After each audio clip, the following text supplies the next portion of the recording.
आपला शूरवीर 500 योद्धांचा भीमा कोरेगावचा इतिहास आठवतोय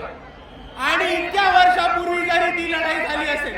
तरी 2025च्या शेवटी 2026 मध्ये जाताना आजही भीमा कोरेगावला लाखोच्या संख्येने भीम अनुयायी येतात आणि आपण यांनी हेच दाखवून दिले की भीमा कोरेगावच्या दिवशी ज्या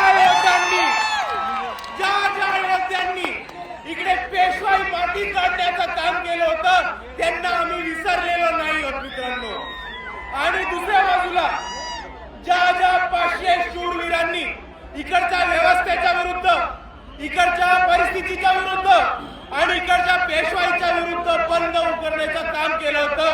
त्यांना आपण अभिवादन करायला येतो तेव्हा फक्त महाराष्ट्राला नाही तर भारताला नाही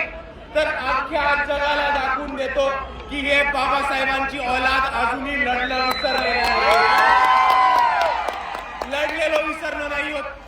500 लोकांनी तेव्हा वार केला होता आणि मात केला होता पेशवाईचा आणि आजही आपल्या सर्वांना दाखवून द्यायचंय की समोर किती मोठी परिस्थिती असेल, किती मोठी ताकद असेल तरी आज जर इकडे 500 लोक बाबासाहेबांचे अनुयायी जमले तर समोरच्याला कापल्याशिवाय राहणार नाही ही ताकद आहे। आणि म्हणून मी आपल्या सर्वांना एवढीच विनंती करतो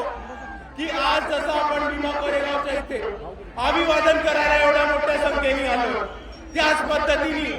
आपल्याला हा शौर्याचा इतिहास आणि आपल्याला आपल्या समाजाचा लढवय्या इतिहास पुढे घेऊन प्रत्येक क्षेत्रामध्ये घेऊन जायचा आहे आणि भीमा कोरेगावच्या शौर्यांना आपण तेव्हाच अभिवादन करू जेव्हा आपण त्यांच्या पद्धतीने त्यांच्यासारखे छाती टोकपणे लढणं शिकू। एवढं म्हणून मी माझे 2 शब्द थांबवतो। आपल्या सर्वांना एकदा पुन्हा एकदा जय भीम, जय संविधान।